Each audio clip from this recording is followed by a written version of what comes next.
Emma had always been terrified of being alone. She'd grown up in a chaotic household where love felt conditional, and that fear followed her into adulthood like a shadow she couldn't shake. When she started dating Jake, he seemed perfect at first, but slowly he began making comments like, "I'm probably the only one who could put up with your anxiety," and "You're lucky I love you despite how needy you are." Every time Emma thought about ending the relationship, Jake would remind her how hard it would be to find someone else who understood her issues. What Emma didn't realize was that Jake had identified her deepest fear and was using it like a remote control to manipulate her behavior. Welcome to Mind Vault, where we unlock the psychology behind manipulation, control, and human behavior. Today, we're diving into one of the most insidious forms of psychological manipulation: how people identify your fears and use them as weapons against you. More importantly, we'll explore how to recognize these tactics and protect yourself from becoming someone else's puppet.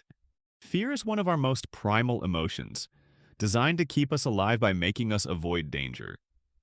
But here's what makes fear so dangerous in the wrong hands. It bypasses our rational thinking and triggers immediate emotional responses. When someone knows what you're afraid of, they essentially have a direct line to your emotional control center. It's like they've figured out the cheat codes to your personality. The psychology behind fear-based manipulation is both fascinating and terrifying.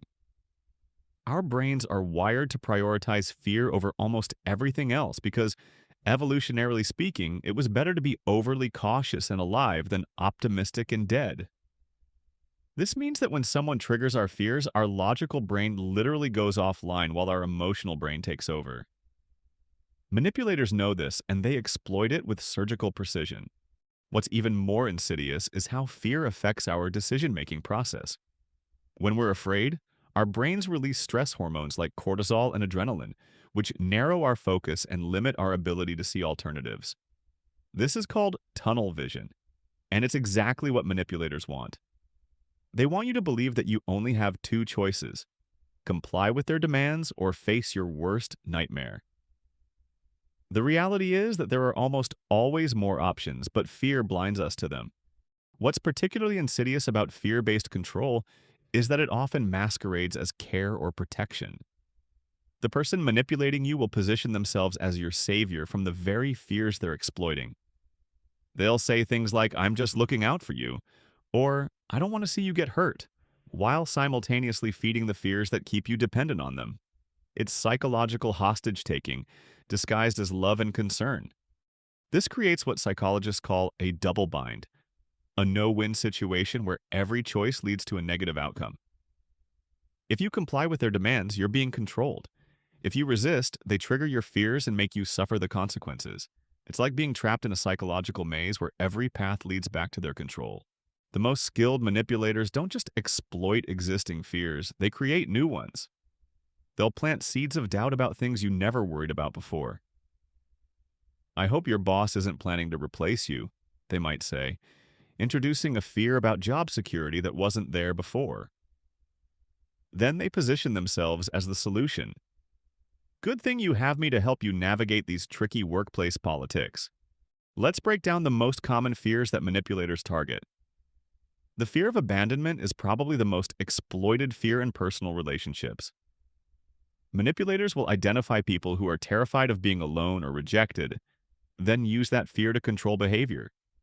They'll threaten to leave during arguments, give silent treatments as punishment, or make comments about how difficult you are to love.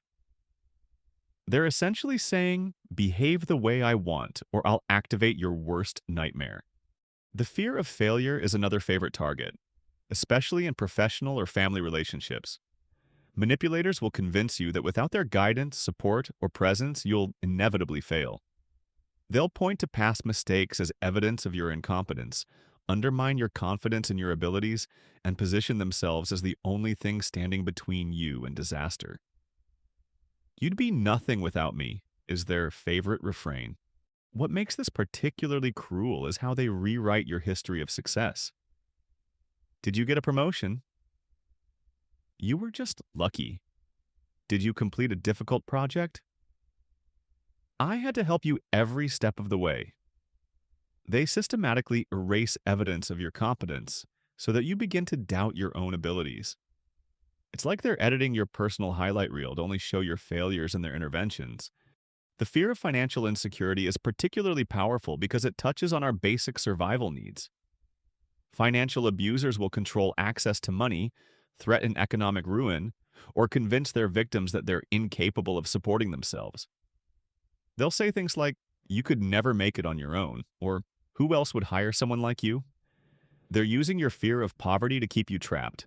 This often involves sabotaging their victims' financial independence in subtle ways.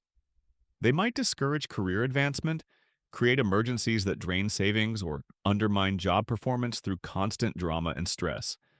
Then they point to the resulting financial instability as proof that you need them to survive. But perhaps the most sophisticated manipulators target your fear of your own emotions or mental state. They'll convince you that your feelings aren't valid, your memories aren't accurate, or your perceptions can't be trusted. This is gaslighting at its finest, where they make you fear your own mind so much that you rely entirely on their version of reality. Now, how do manipulators identify these fears in the first place? They're like emotional detectives, gathering intelligence about your vulnerabilities through seemingly innocent conversations. They'll ask probing questions about your past relationships, childhood experiences, biggest regrets, and worst memories. They're not asking because they care. They're building a psychological profile they can exploit later. They also pay attention to your reactions and behaviors. What makes you defensive? What topics do you avoid? When do you become anxious or upset? They're studying you like a scientist studies a lab rat, cataloging your responses so they can trigger them at will. It's like they're creating an emotional map of all your soft spots. Social media has made this process even easier for manipulators. Your posts, comments, and interactions provide a treasure trove of information about your fears, insecurities, and triggers. That seemingly supportive comment on your vulnerable post, it might be someone taking notes for future manipulation. The manipulation process itself follows a predictable pattern. First comes the identification phase, where they gather information about your fears. Then there's the testing phase, where they make small comments or create minor situations to see how you react to fear triggers. Once they've confirmed your vulnerabilities, they move to the exploitation phase, where they use your fears to control your behavior. What makes this particularly cruel is the escalation that typically follows. Once you comply with their demands out of fear, they learn that their tactics work, so they increase the pressure. It's like training a circus animal, except the animal is you and the tricks are your compliance with their control. Each time you give in to avoid the feared outcome, you're reinforcing their power over you. The psychological impact of fear-based manipulation is devastating. Victims often develop what psychologists call learned helplessness, where they stop trying to escape the situation because they believe resistance is futile. They become hypervigilant about avoiding the manipulator's triggers, constantly walking on eggshells and modifying their behavior to prevent the feared consequences.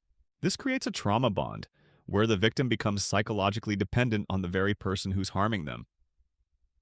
It's like Stockholm Syndrome, but instead of being held captive by criminals, you're held captive by your own fears, with the manipulator controlling the keys to your emotional prison. So, how do you protect yourself from fear-based manipulation?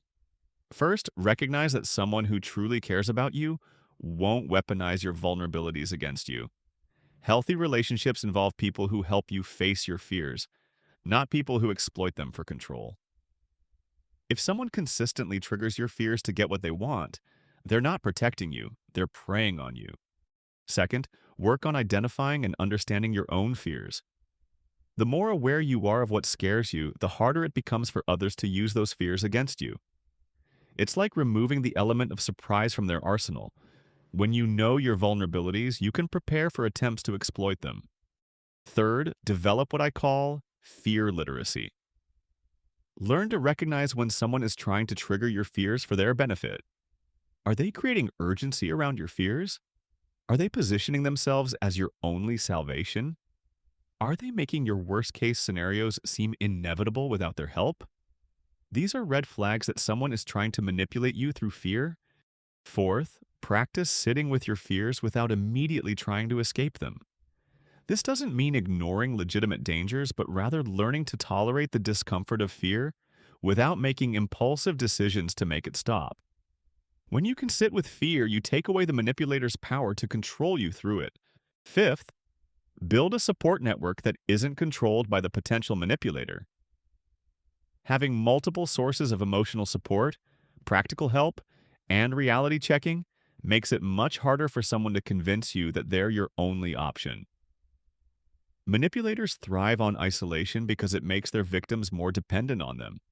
Create what I call fear protocols.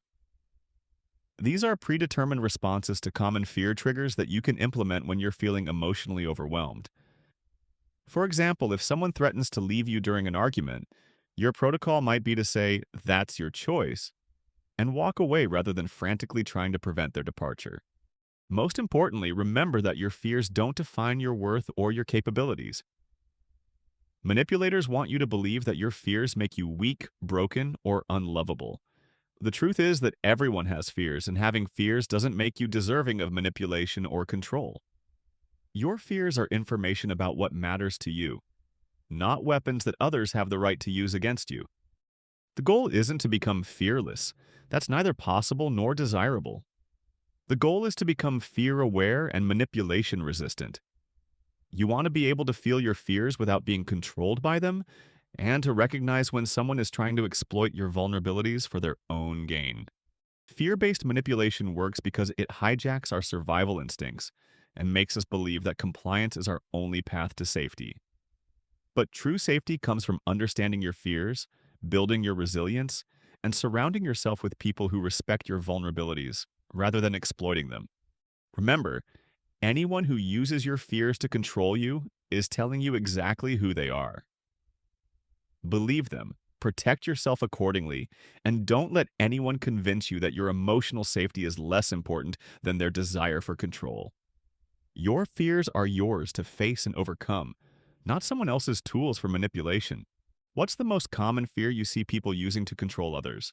Share your observations in the comments below, and if you found this helpful, subscribe to Mind Vault for more insights into the psychology of manipulation and how to protect yourself. Until next time, feel your fears, but don't let anyone else pull the strings attached to them.